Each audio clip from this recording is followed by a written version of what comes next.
Votre invité à présent dans la grande interview en direct sur Boursorama, c'est l'économiste David Caïla. Bonjour. Bonjour. Comment ça va? Bah écoutez, bon ça va, Toujours c'est maître de l'automne. conférence en économie à l'Université d'Angers, toujours. Oui, oui, tout à fait. Mais plus, on en parle 3 secondes parce que je l'ai découvert en arrivant, vous n'êtes plus membre des économistes atterrés. En 3 secondes, parce qu'on a plein de choses à voir ensemble, pourquoi vous n'êtes plus membre des économistes atterrés? Qu'est-ce qui s'est passé? Bon ben il faut savoir avancer dans d'autres choses. Voilà, il y avait des divergences d'opinion, voilà. Donc j'ai repris, on va dire, ma liberté. Je préfère intervenir en mon nom propre plutôt que voilà, au nom des économistes atterrés. Je comprends. Dans l'actualité, David Caïla, il y a, on l'a vu, le Premier ministre qui s'est exprimé, on sait qu'il y a eu ce rejet, on l'a commenté largement, des députés sur la partie recette du budget, mais Sébastien Lecornu, lui, estime qu'il existe toujours une majorité pour à trouver pour voter le budget. Est-ce que vraiment, vous pensez qu'en deuxième lecture, entre guillemets, un consensus pourrait être trouvé? Parce que je me dis que c'est quand même pas le plus probable aujourd'hui, au vu de ce qui s'est passé, que la France ait un budget dans moins d'un mois. C'est le 23 décembre au plus tard. C'est difficile, honnêtement, je ne peux pas vous répondre en tant qu'économiste, hein. Comme vous, je suis l'actualité, je vois que le budget a été rejeté par quasiment tous les députés, sauf un qui a voté pour, très courageux à lui. Évidemment, il y a un problème de temps, parce qu'il faut voir les milliers d'amendements qui sont déposés, et donc la question c'est, va-t-on pouvoir adopter ce budget d'ici la fin de l'année? La réalité c'est que non. Mais donc la question, c'est est-ce qu'il pourrait être adopté après une loi spéciale, comme ça a été fait l'année dernière, par exemple? Ça, c'est une autre question. Euh, Et honnêtement, je n'ai pas la réponse. En tout cas, jusqu'à présent, on parlera de la spéciale après, mais la co-construction budgétaire, ça ne marche pas, hein, parce que, au-delà de l'image pour l'Assemblée nationale, mais ces semaines, 3 semaines de débat, des milliers d'amendements, j'ai plus le chiffre en tête, pour aboutir à rien du tout, la co-construction budgétaire, parlementaire, hein, c'est pas Moi, glorieux. Hein. j'ai envie de dire qu'il faut attendre de voir la fin du processus, Ouais. parce que là, pour l'instant, il y a le Sénat qui débat du budget. Ensuite, il va y avoir une commission mixte paritaire, et puis à nouveau l'Assemblée nationale qui, en définitive, aura le dernier mot, hein, sur les questions budgétaires. C'est toujours l'Assemblée nationale qui a le dernier mot. Peut-être que, du coup, des compromis seront trouvés.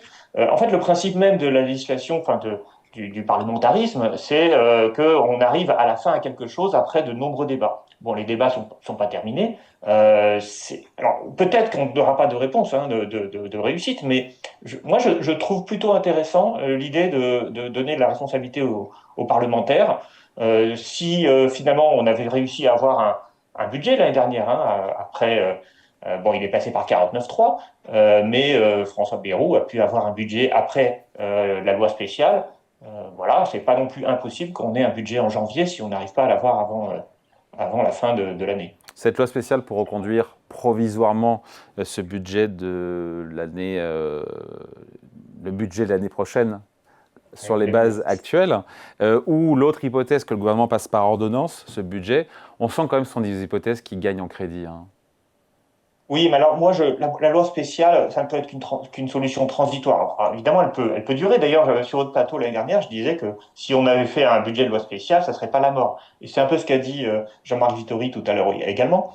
À mon avis, c'est pas le plus probable. Le plus probable, c'est effectivement soit des ordonnances, soit le 49.3, hein, parce que rien n'empêche le gouvernement d'acter l'incapacité de l'Assemblée nationale à se mettre d'accord et puis du coup passer par un Ouais, il 49.3 faudra en dealer janvier ça, comme il faudra Bayrou le dealer fait. ça avec le Parti socialiste aussi. Hein.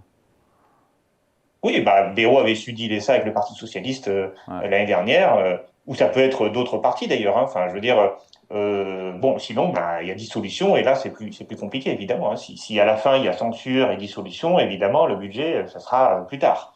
Mais pendant quelques mois, la France peut très bien tourner avec une loi spéciale, donc une reconduction du budget de l'année précédente. Mieux vaut une loi spéciale qu'un mauvais budget qui précipite la France dans le chaos, nous dit Bruno Retailleau.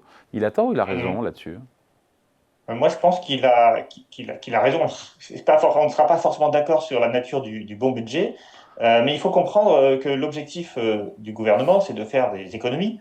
Alors, il a un peu amendé par rapport au projet de Bayrou, hein, qui était quand même beaucoup d'économies. Et alors, moi, je vous parle en tant qu'économiste, mais lorsqu'on fait un budget d'austérité, on a une baisse de la croissance systématiquement. Et le retour à l'équilibre n'en est pas plus facile pour autant. C'est ce qui s'est passé en Grèce Hmm. pendant la période de la Troïka.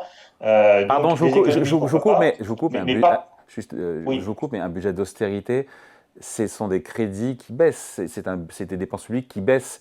Là, ce que proposait Bayrou, c'était de freiner la hausse des dépenses publiques. Pour vous, c'est de l'austérité, Non, ça? non, non, non. Ce que proposait Bayrou, c'était de baisser les dépenses publiques au sens strict, puisque il faut prendre bien sûr l'inflation en compte. Quand vous augmentez de 1% et que vous avez une inflation de 2%, eh bien, en volume, le budget baisse. C'est ça qu'il faut voir. Il ne faut pas compter en euros, il faut prendre en compte l'inflation. Et ça, effectivement, ça fait baisser la croissance économique. Toute dépense publique nourrit la croissance privée, mais je l'avais déjà dit l'année dernière. C'est le fond du problème. C'est-à-dire qu'il n'y a pas un État parasitaire qui fonctionne en ponctionnant le privé. En réalité, l'État, c'est une pompe. Elle prélève sur le privé pour redonner d'une manière ou d'une autre au privé. Et quand la pompe ralentit, quand globalement il prélève moins ou il dépense moins, hein, c'est-à-dire, du coup, il y a une récession. Bien sûr, mais l'endettement Voilà. en France, sous Emmanuel Macron, l'endettement en France a augmenté plus vite que la croissance. Si c'était vertueux, dans ce Oui, cas-là, le fait de faire plus de dettes, on aurait plus de croissance en France. oui, mais alors là aussi, la dette publique, il faudrait la comparer aux capacités de l'ensemble de la société à financer cette dette, parce qu'il faut bien comprendre qu'un endettement dépend de l'épargne, et la France est à l'équilibre vis-à-vis de ses comptes extérieurs, donc cette dette n'a pas entraîné l'économie française à sombrer, contrairement à la Grèce d'ailleurs, au moment de l'austérité. Elle ne dépend pas de l'étranger, elle dépend de l'épargne des Français. Alors je dis pas que cette épargne des Français est très bonne, ni que l'endettement soit très bon, parce que en fait, quand on augmente l'épargne, certes, on finance la dette, mais du coup, on n'augmente pas la consommation et ça peut aussi avoir des effets pervers. Mais il n'y a pas de danger immédiat pour l'économie française, même avec un taux d'endettement suffisamment élevé, comme aujourd'hui, parce qu'il y a des moyens et de l'épargne qui n'est pas mobilisée par le secteur privé et du coup qui peut être mobilisée par le secteur public. Hum. Sébastien Lecornu, d'ailleurs, lui, il tire lui aussi, j'ai envie de dire, la sonnette d'alarme. Il rappelle cette nécessité d'avoir un budget. On comprend aisément pourquoi il dit ça. Mais Amine Montchalin, elle nous dit, ministre des Comptes publics, redouter le début d'une crise financière et économique, encore une fois, en l'absence de compromis, en l'absence de budget. J'ai déjà entendu ça, ça fait 2 ans que j'entends ça. Hein. Oui, oui, et puis ça n'existe pas. Il n'y a pas de crise financière. D'abord, une crise budgétaire, c'est pas la même chose qu'une crise financière. Une crise financière, c'est la finance, c'est la finance privée. Hein, c'est pas que la finance publique qui crée une crise financière. La crise financière de 2008, c'est une véritable crise financière. Ça n'a rien à voir avec l'endettement public. Non, il peut y avoir une crise budgétaire, c'est-à-dire la difficulté pour un État, comme la Grèce hein, en 2011, de se financer sur les marchés financiers. Mais la France n'est pas du tout à ce niveau-là. Enfin, la France parvient encore à se financer, et je l'ai dit, hein, parce que l'épargne des Français est suffisante pour couvrir l'endettement. Les 19%, les fameux 19% de taux d'épargne rapportés aux revenus Voilà. disponibles, c'est ça. Hein. Voilà. Et moi, je suis d'accord qu'il faut baisser le déficit. Hein. Je ne dis pas qu'il faut continuer sur cette lancée. Après, la question, c'est faut-il baisser le déficit à 1% par an, enfin 1 point de pourcentage par an ou Ah, 2 points de pourcentage par an. Ça, c'est une vraie question politique. Le problème, c'est que plus on va réduire le déficit de manière forte, plus on va casser la croissance économique et donc ça pose aussi d'autres problèmes. sachant qu'on a un petit 0,7% de croissance cette année, et c'est déjà pas Alors, on n'a pas beaucoup. encore le chiffre. Hein. Moi, j'ai entendu 0,9 et de toute façon, le chiffre définitif, on l'aura que Ouais. voilà, au début de l'été prochain. Ouais, sauf qu'on a, Euh, ouais, on a 0,7 ou 0,8 ou 0,9, mais sûrement 0,7, 0,8, avec 5,5 de déficit. C'est là où ça fait peur, quoi. Hein.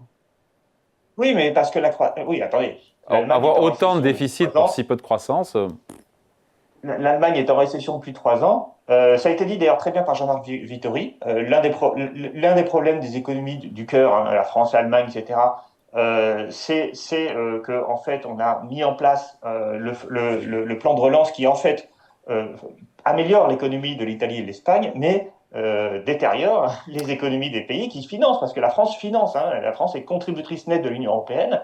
Et d'ailleurs, là, dans le prochain budget, il y a une très forte hausse de la contribution française à l'Union européenne.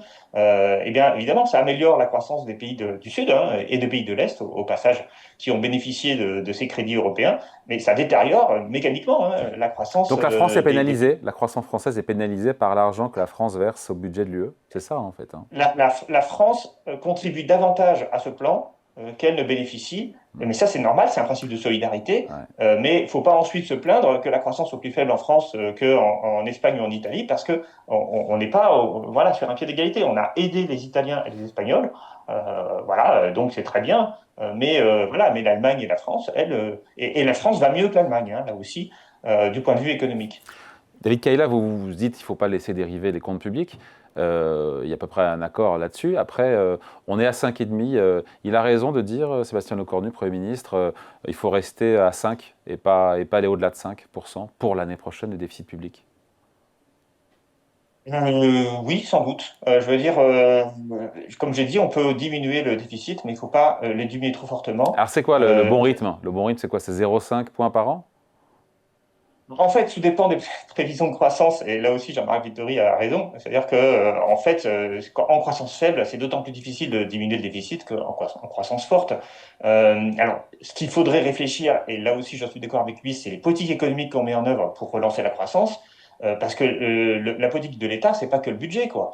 Il y a plein de choses qui sont au cœur des politiques publiques. Et moi, je trouve qu'il y a quand même une remise en question qu'il faudrait faire du bilan d'Emmanuel Macron, hein, parce que si la situation est catastrophique, c'est bien, c'est pas à cause de la France Insoumise ou du Rassemblement National ou des partis d'opposition. Ça fait quand même plus de 10 ans maintenant que Emmanuel Macron est au pouvoir. Enfin, pas plus de 10 ans, pardon, 8 ans. Et donc, il y a une question de est-ce que la stratégie de la politique de l'offre qui a été mise en œuvre, est-ce qu'elle est vraiment efficace? Est-ce qu'il ne faudrait pas l'amender? Ça, pour moi, c'est une vraie question. Ouais. Et ensuite, Moi, je pense que vous avez raison sur cette question, mais je pense qu'il faut ajouter.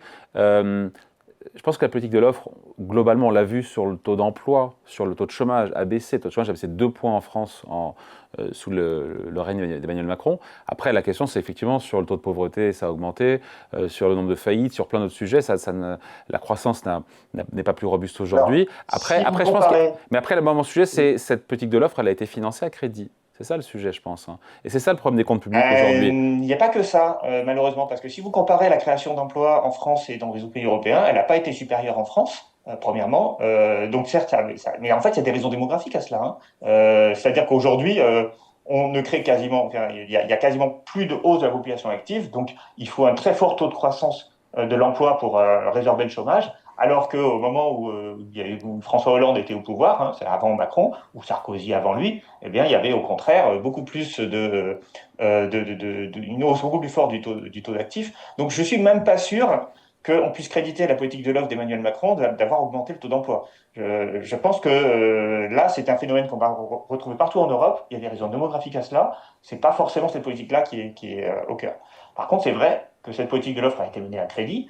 Et ça, aussi, c'était la stratégie, hein, c'est-à-dire on s'endette pour une croissance future qui va rembourser l'endettement. Bon, ça n'a pas fonctionné, mais moi, je pense qu'il y a une vraie question à se poser. Est-ce qu'on a complètement abandonné toute politique industrielle? Je vous rappelle quand même les interventions d'Emmanuel Macron sur le nucléaire. Il a commencé par dire qu'il fallait fermer Fessenheim, et puis ensuite il dit qu'il faut relancer plein de nucléaire. La question des accords commerciaux du Mercosur, ça aussi, c'est pas très clair. La question de la revente de certaines de nos entreprises à des capitaux étrangers. D'ailleurs, Sarkozy, il a fait des nationalisations pour sauver Alstom. Macron, il n'est pas du tout dans cette optique-là. Et je trouve, en fait, il y a une continuité de la politique non interventionniste de François Hollande, hein, déjà, d'Emmanuel Macron. Et je pense que ça, c'est un échec important et il faudrait quand même en discuter. Mais bon, manifestement, c'est pas ça qui intéresse le plus les députés aujourd'hui. Dans les problèmes de recettes qui manquent aujourd'hui, il y a à peu près 20 milliards d'euros qui viennent de la baisse, enfin de la suppression de la taxe d'habitation. J'ai pas vu les gens aller dans la rue faire une manifestation pour que la taxe d'habitation revienne. C'est 20 milliards d'euros. Alors, le total des baisses d'impôts, c'est plutôt 60 milliards. Hein. Oui, dont 20 pour la si taxe on prend le d'habitation. pourcentage du PIB. Et donc, effectivement, il y a 20 milliards de baisses d'impôts pour les ménages. Ils vont où les autres, pardon, les autres 40 La moitié de ces baisses d'impôts, de ces 20 milliards, c'est les 10% les plus riches. Hein, parce que la taxe d'habitation avait quand même un élément de progressivité. Donc, la dernière tranche qui a été supprimée, c'est celle qui a coûté le plus cher. Dont moi, par exemple. Moi, je fais partie des gens qui pourraient payer la taxe d'habitation et qui ne la payent plus. Donc, j'en suis content. Mais l'essentiel des baisses d'impôts, c'est quand même les impôts sur les entreprises, les impôts sur les grandes fortunes. L'ISF, il rapportait 5 milliards, plus de 5 milliards au moment de sa suppression. S'il avait continué sa progression, il aurait rapporté aujourd'hui 8 ou 9 milliards. Et l'IFI, c'est 2 ou 3 milliards, l'IFI. L'IFI, aujourd'hui, c'est 2 ou 3 milliards d'euros de recettes. Oui, bien sûr, parce que c'est beaucoup moins. Mais comment vous arrivez à 40 milliards, David Kaila, comment vous arrivez à 40 milliards d'euros? Alors, j'arrive à plus de 40 milliards, j'arrive à quasiment 70 milliards. Je reprends le taux, vous pouvez regarder le taux de prélèvement obligatoire de 2017, c'est-à-dire au moment où Emmanuel Macron arrive au pouvoir, donc par rapport au PIB. Vous voyez une baisse de 2,5 points de PIB de taux de prélèvement obligatoire. Ça fait 70 aujourd'hui. Hein, donc globalement, si vous remontez au niveau de 2017, le taux de prélèvement obligatoire, et vous multipliez, vous faites 2,5 fois 3 000 milliards, qui est à peu près le PIB français, et ben vous arrivez à cette somme-là. Mais sur Voilà, 70 donc si milliards, il y en a 20 de taxes d'habitation. C'est les 50 autres, ils sont où? Les 50 milliards d'euros d'autres baisses d'impôts. Moi, j'arrive alors la dans ma baisse tête comme ça, de j'arrive pas à l'impôt, 50. Hein. ah ben la baisse de l'impôt sur les sociétés, oui, mais attention, c'est en pourcentage de l'activité. Les impôts, quand ils ont été baissés ou supprimés, ils rapportaient un certain montant, mais depuis, avec l'inflation, avec la croissance, avec même le caractère progressif des impôts, ils auraient rapporté beaucoup plus. Donc là, on est sur un contrefactuel. On n'est pas sur ce qu'ils rapportaient en 2017 ou 2018, on est sur ce qu'ils rapporteraient aujourd'hui. Donc si on prend le taux de prélèvement obligatoire de 2017 et qu'on le rapporte aujourd'hui, je vous dis, quasiment, je crois que c'est 68 milliards qu'on gagnerait en hausse de prélèvements fiscaux. Oui, Donc et parmi pour. ceux-là, Ouais. il y Pardon, a vas-y. l'impôt sur les sociétés, l'impôt sur la production, l'ISF, La flat et puis bien tax. sûr, vous l'avez dit, la taxe d'habitation. Il y a aussi Ouais, le prélèvement forfaitaire unique, qui ouais. a baissé l'impôt sur le revenu du capital. Voilà, bon, c'est ceux dont je me souviens qui sont les Oui, plus sauf qu'il y a beaucoup importants. de dividendes qui ont été versés, donc certains ont dit que finalement ça avait rapporté plus le fait d'avoir baissé le taux Oui, de ben, prélèvement. rien ne vous dit que les dividendes n'auraient pas été versés sans le. Là, l'idée que le prélèvement forfaitaire unique a permis aux entreprises de payer davantage de dividendes, sachant que les politiques de dividendes, qui sont les plus importantes, sont décidées dans des sièges sociaux en France et qui ne sont pas soumis à la fiscalité française, je n'y crois absolument pas. Hmm. David Kayla, comment on peut dire que les impôts ont baissé, alors c'est plus compliqué que ça, d'environ 2 points de PIB et donc quasiment 70 milliards d'euros en pression fiscale, alors que les Français, quand on leur pose la question, ils ont le sentiment que les impôts, au sens large, taxes et compagnie, ont augmenté. Et les Français peuvent avoir des sentiments, mais les statistiques sont assez claires. Bien sûr, alors en fait, le problème des Français, alors enfin, qui est là pour parler au nom des Français? Honnêtement, je ne sais pas. Non, mais dans Mais les sondages ce que je peux d'opinion. dire, c'est qu'il y a un souci pour beaucoup de Français d'avoir le sentiment des services publics qui dysfonctionnent, l'école, la santé en particulier. Enfin, la santé est un des gros problèmes des Français aujourd'hui, l'accès aux soins. Et donc, ils payent des impôts, mais ils n'ont pas en retour les services publics qu'ils souhaitent avoir. Et ça, c'est aussi parce qu'ils ne voient pas, et ça, je pense que c'est aussi un problème de pédagogie de la part des médias qui abordent ces sujets, que l'essentiel de la fiscalité française ne contribue pas aux services publics, mais aux prestations sociales. En premier lieu, bien sûr, les retraites, les remboursements maladie, et puis d'autres prestations. En réalité, quand on regarde la part du budget consacré de l'État au sens large, consacré au fonctionnement des services publics, elle n'a cessé de baisser. Parce que c'est là-dessus qu'on fait les économies. Et donc, c'est normal que les services publics se dégradent. Et ça, pour moi, c'est un énorme problème. Alors, aujourd'hui, il commence à être un peu plus mis en avant. On voit d'ailleurs que le budget pour l'école, l'université, c'est des budgets qui incluent des surcotisations. Donc, ça veut dire qu'en fait, une partie des dépenses vont pour payer les retraités et non pas améliorer le service public. Donc ça fait partie des débats qu'on entend aujourd'hui qui sont, à mon avis, importants.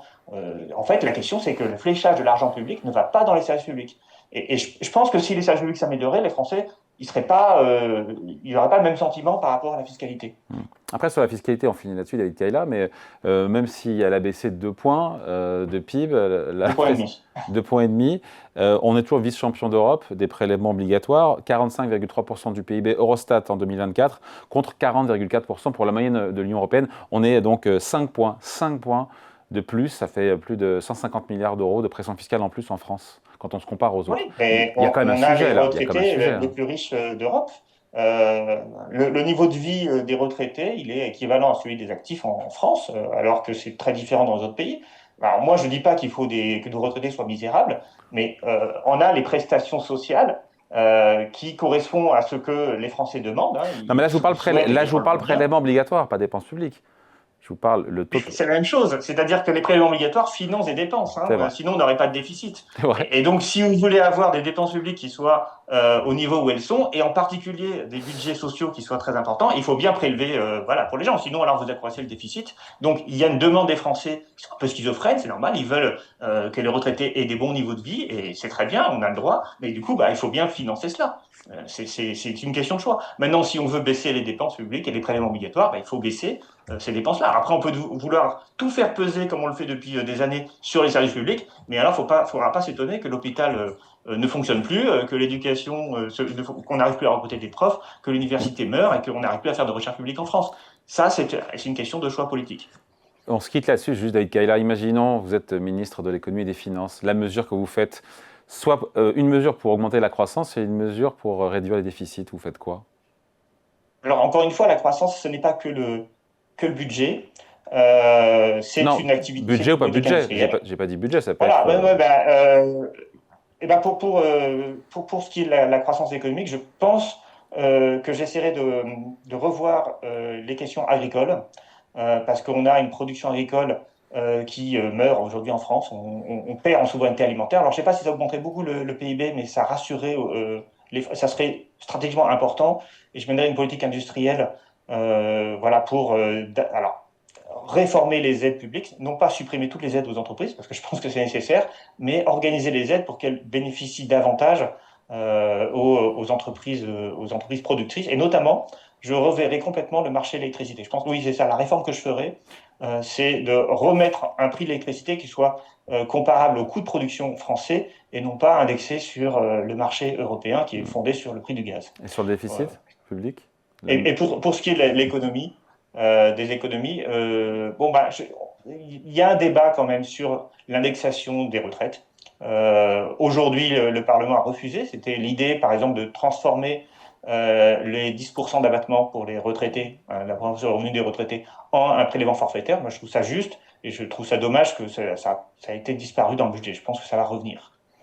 Allez, merci beaucoup pour cet entretien. Donc, avec vous, David Kayla, maître de conférence en économie à l'Université d'Angers. Merci à vous, invité de la grande interview en direct sur Boursorama. Bonne journée, à bientôt. Merci, bonne journée.